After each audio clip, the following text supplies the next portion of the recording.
I'm Roby Putman with Who's Hot Orlando, Orlando's #1 social media.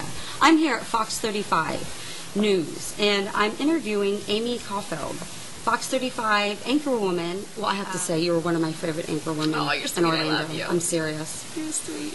I love you. I wanted to ask you, too, are you an Ohio State fan?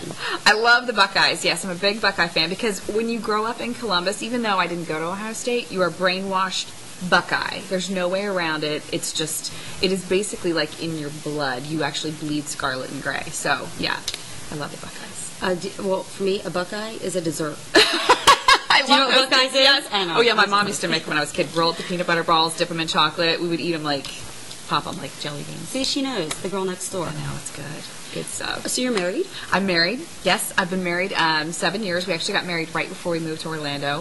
And we have 2 little girls, 4 and 2. Wow. And they are the light of our lives. They're so much fun. They're a lot of work, as you know. Yes. But they're a lot of fun. How do you juggle a career and being a mom? Oh, girl. Multitasking. It is all about learning how to multitask and it's not a choice, as you know. It's not a choice. You just do it. You just figure out a way to get it all done. And sometimes I'll sit at the end of the day and think, how in God's name did I get all of that stuff done today? But it's not an option. You just got to do it. You got to make room. You got to make time. And it's all the little things, as you know, that add up, that kill you. It's oh gosh, I've got 10 birthday parties this month for all the kids. It's the preparation before. It's so true. It's all the little stuff that really makes you go crazy in the end.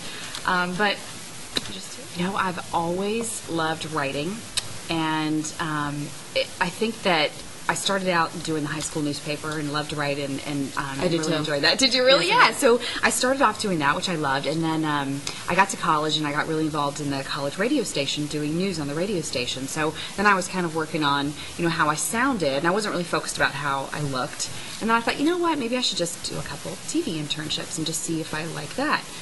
So I did a couple of those and was like, oh, this is kind of fun too. And I thought TV was very exciting, and it was very daily deadline oriented, which I liked. I sort of liked that pressure of having to have that daily deadline as opposed to a longer deadline. All the interviews, what was the most influential for you? Oh gosh, I've done so many cool interviews. I think that for me, I got to interview President Obama on Election Day. And I think that was probably one of the most exciting, most excruciatingly nerve-wracking moments I've ever had. It was Election Day. He was doing a satellite tour, so he couldn't see me, but I could see him.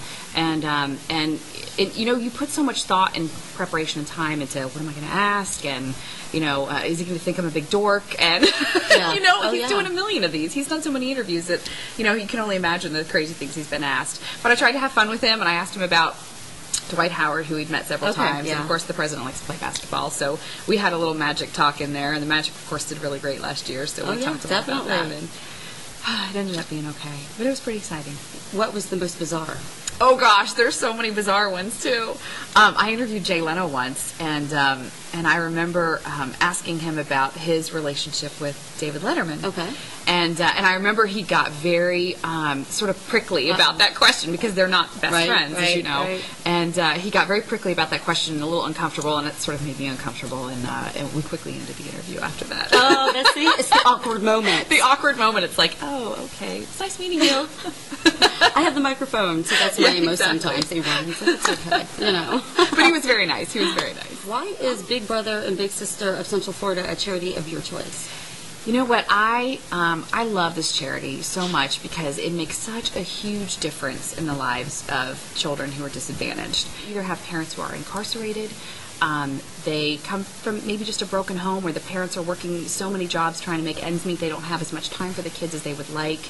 And I think that you have this one opportunity in a child's life to make a difference, to set them on the right path. And I think that with Big Brothers Big Sisters, these mentors, these people, the volunteers who agree to make a difference in these children's lives, that they are taking it upon themselves, just because they love children, to try to set them on the right path. And it doesn't always work.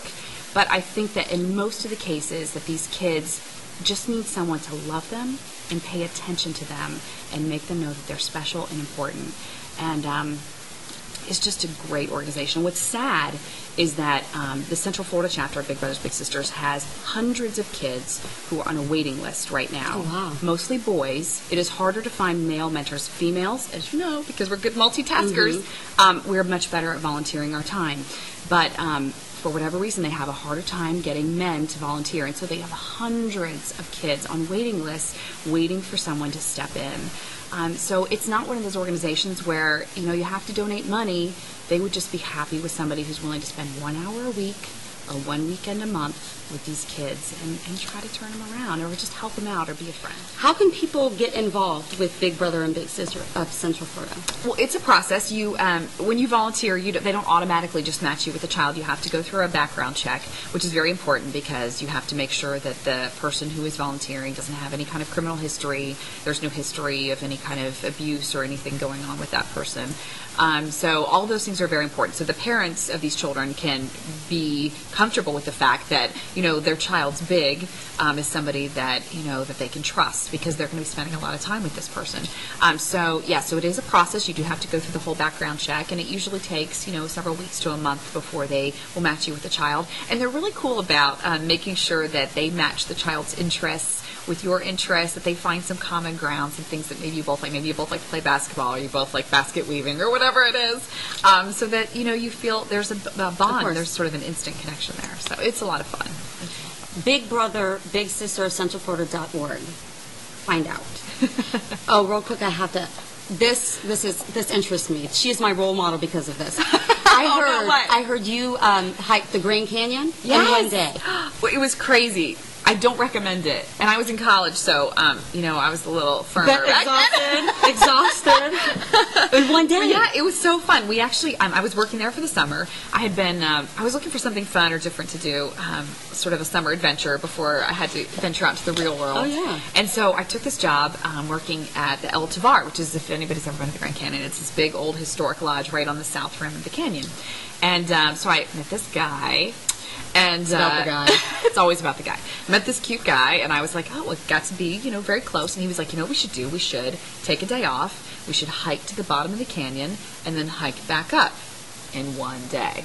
So basically, it's like hiking an inverted mountain because going down is so easy, right? Oh, always, but going up. Going up, not easy at all. Because as you're going up, the air is getting thinner. It's getting hotter.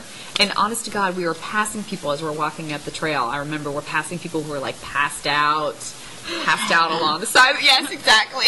So pretty scary. But we made it. We ran out of water by the time we got to the top. And I think, honest to goodness, my legs were so sore. Probably for about a week after that, it took to recuperate and recover. It was crazy, but it was worth it. I'm serious. And I'll never do it again. I know. Hey, but you could say you did it. That's right. Did it. In one day. One time. Well, I appreciate the interview. Oh my gosh, absolutely. It was so much fun, Romy. Thanks for having me. Who's Hot Orlando? Amy Kaufeldt Hot. You can check out Amy Kaufeldt's interview, The Girl Next Door, my favorite anchor woman in Central Florida, at itsfloridamagazine.com.